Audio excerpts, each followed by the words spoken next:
ప్రవచనం చేయవలసిందిగా ప్రార్థిస్తున్నాను.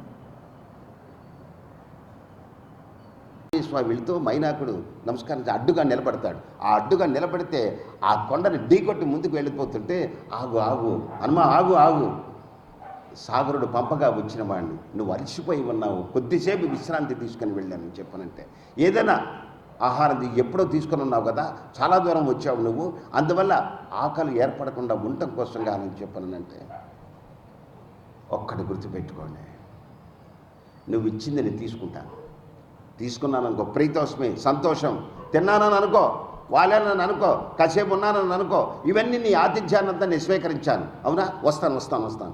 మనం కూడా ఏదైనా అర్జెంట్ పని ఉన్నప్పుడు ఎవరైనా వచ్చినప్పుడు, ఏమంటే ప్రసాదం తీసుకున్నాను అనుకో, సరే దాంట్లో పెట్టేసి, అవునా, మళ్ళీ వస్తాను.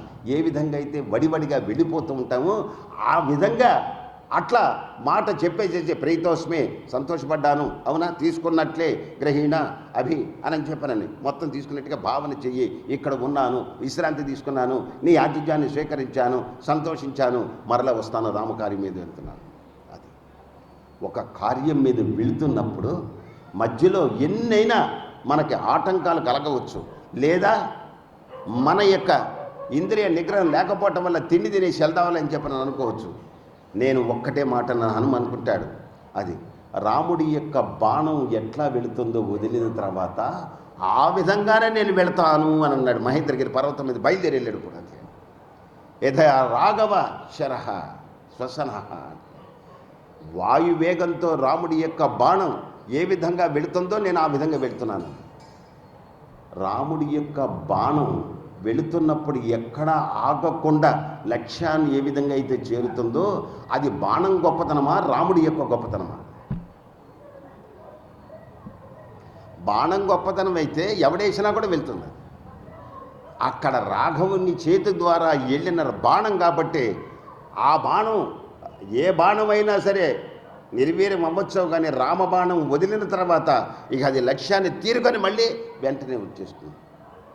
రామబాణం ఏ విధంగా వదిలారో ఆ విధంగా నేను వెళ్తున్నాను అన్నాడు.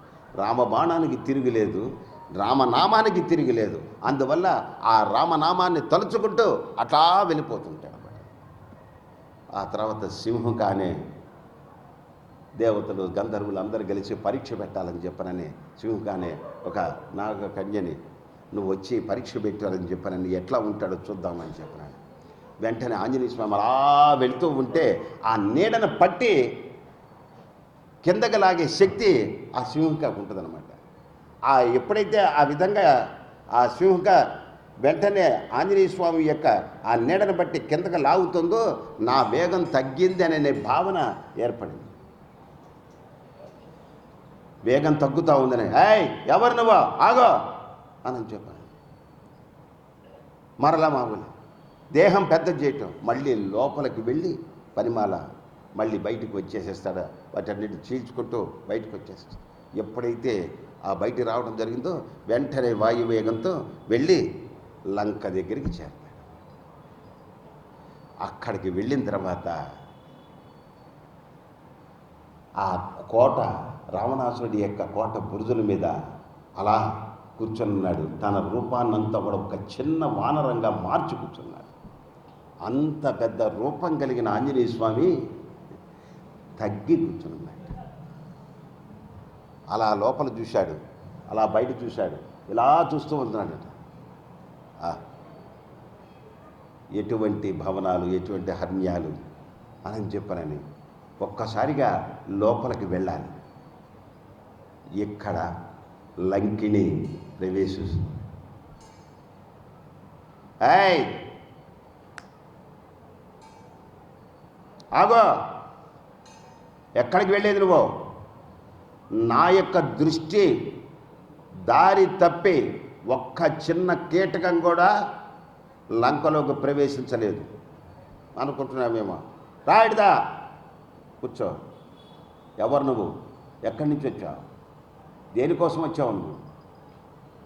ఇంతకీ నువ్వెవరమ్మా? నేను నిన్ను అడుగుతుంటే నువ్వు నన్ను అడుగుతావా అని చెప్పని ఎడం చేత ఒక జబ్బ జరిచిందట. పెద్దగా అరిచేశాడట. అరిచేసి ఇప్పుడు నేను చెప్తాను, నేను చెప్పరని ఒక్కసారిగా ఆ ఎడమ ముష్టిఘాతంతో ఒక్కటిచ్చేశాడు అంత గిరగిర గిరగిర గిర తిరిగి కింద పడి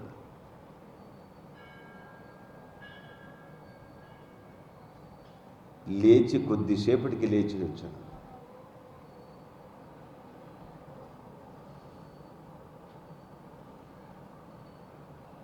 నీ ఇష్టం, ఎట్లా వెళ్ళాలో అట్లా వెళ్ళని చెప్పాను. నేటితో రాక్షసులకు ఆయుష్ మూడింది. బ్రహ్మదేవులు వారు ఒక విషయం చెప్పారట ఈ లంకిణికి. ఏమని చెప్పారు అని అంటే, ఏనాడు వానరుడు నిన్ను అడ్డగిస్తాడో ఆనాటితో రాక్షసుల యొక్క ఆయుష్ మూడుతుంది అని చెప్పాను.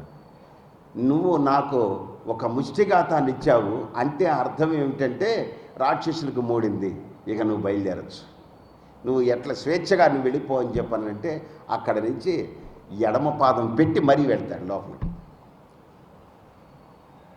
శత్రువుల ఇళ్ళకి వెళ్ళేటప్పుడు ఎడమ పాదం పెట్టుకొని వెళ్ళాము. అది మిత్రుడింటికి వెళ్ళినప్పుడు కానీ బయటికి వెళ్ళేటప్పుడు కానీ కుడి పాదాన్ని పెట్టుకొని వెళ్ళమని. ఇవన్నీ కూడా మనకి సంప్రదాయంలో చాలా తెలుసుకోవటానికి ఇక్కడ అవకాశం అనేది ఉంటుంది. 24,000 శ్లోకాల యొక్క అంతరార్థాన్ని ఒక్కసారి మీరు అధ్యయనం చేస్తే చాలు, ఎన్నో మార్పులు వస్తాయి, ఎన్నో మార్పులు వస్తాయి. శాస్త్రీయంగానే మార్పులు. ఎప్పుడైతే ఆ విధంగా లోపలికి వెళ్ళటం జరిగిందో సీతాన్వేషణ కోసంగా అలా చూస్తూ ఉన్నాడట, వెతుకుతూ ఉన్నాడట. ఈ లోపల చంద్రోదయం అయిందట, చీకటి పడుతూ ఉంది. ఆ వెన్నెల రాత్రులంతా కూడా వెన్నెల పరిచినట్టుగా ఉందట మొత్తం. అట్లా అన్నిటినీ చూసుకుంటూ వస్తున్నాడట, అందరినీ చూసుకుంటూ వస్తున్నాడట. ఆ లోపల దాగి ఉన్న చోట ప్రతి చోట ఒక్కొక్క చోట వేదఘోష వినపడుతుందట. రాక్షసులు కొన్ని చోట్ల జపాలు చేస్తున్నారట, కొన్ని చోట్ల హోమాలు చేస్తున్నారట, కొన్ని చోట్ల భజన చేస్తున్నారట, కొన్ని చోట్ల నృత్యాలు చేస్తున్నారట. మొత్తం అనేక రకాలుగా జరుగుతూ ఉన్నాయట. కొన్ని చోట్ల అందరూ తిరుగుతూ ఉన్నారట స్వేచ్ఛగా. ఇలా అన్ని చోట్లకి అట్లా వెళుతూ వెళుతూ ఎవరికి కనిపించకుండా చిన్న రూపాన్ని పెట్టుకుని అట్లా వెళుతూ వెళుతూ వెళుతూ ప్రతి చోట ఎక్కడన్నా ఎవరన్నా ఉన్నారని చూస్తున్నారట సీతాన్వేషణ కోసంగా. ఏ స్త్రీ కనపడినా కూడా సీత దృష్టిని పెట్టుకొని వెళుతున్నాడట.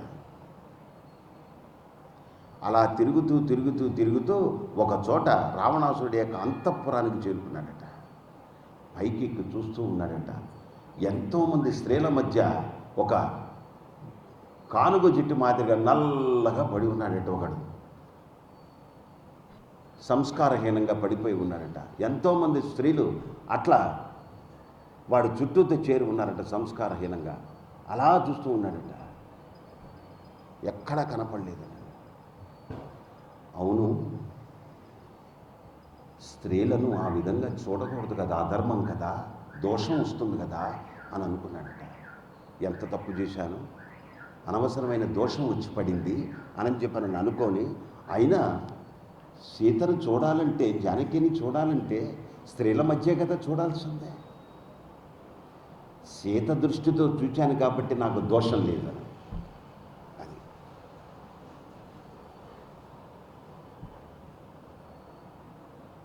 దృష్టి జ్ఞానమయం కృత్వ పశ్యతి బ్రహ్మమయం జగత్. నీ దృష్టిని బట్టే నీ సృష్టి ఉంటుంది.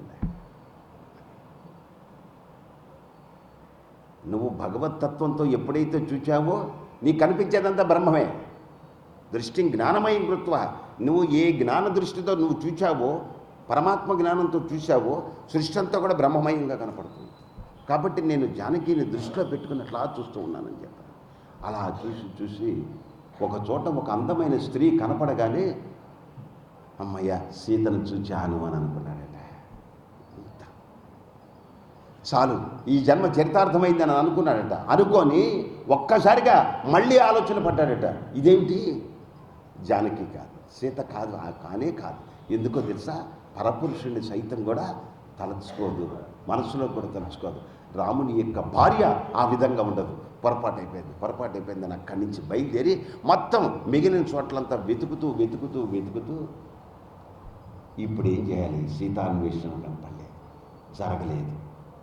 ఏం చేయాలి, ఒంటరిగా వెళ్ళి రాముడికి చెప్పాలా, సీత కనపడలేదని చెప్పాలా, ఏమని చెప్పాలి నేను ఆలోచన పడ్డాడట. నేను సీత కనపడలేదనగానే రాముడు ప్రాణాలతో ఉంటాడా? రాముడు ప్రాణాలతో ఉండడే. రాముడు ప్రాణాలతో లేకపోతే లక్ష్మణుడు ఉంటాడా? ఉండడు. రామలక్ష్మణులు ఇద్దరు లేకపోతే భరతుడు మాత్రం ఉంటాడా? భరతుడు లేనిపోడు శత్రుఘ్నుడు ఉంటాడా? వీళ్ళ నలుగురు లేనప్పుడు వాళ్ళ తల్లులు ముగ్గురు ఉంటారా? వాళ్ళందరూ వెళ్ళిపోయిన తర్వాత సుగ్రీవుడు మహారాజు ఉంటాడా? సుగ్రీవుడు కూడా ఉండు. సుగ్రీవుడు లేకపోతే అంగదుడు ఉంటాడా? అంగదుడు లేకపోతే తార ఉంటుందా? రుమం ఉంటుందా? వానరులు ఉంటారా? అయోధ్య ఉంటుందా? కిష్కింధం ఉంటుందా? ఏమీ మిగలరు.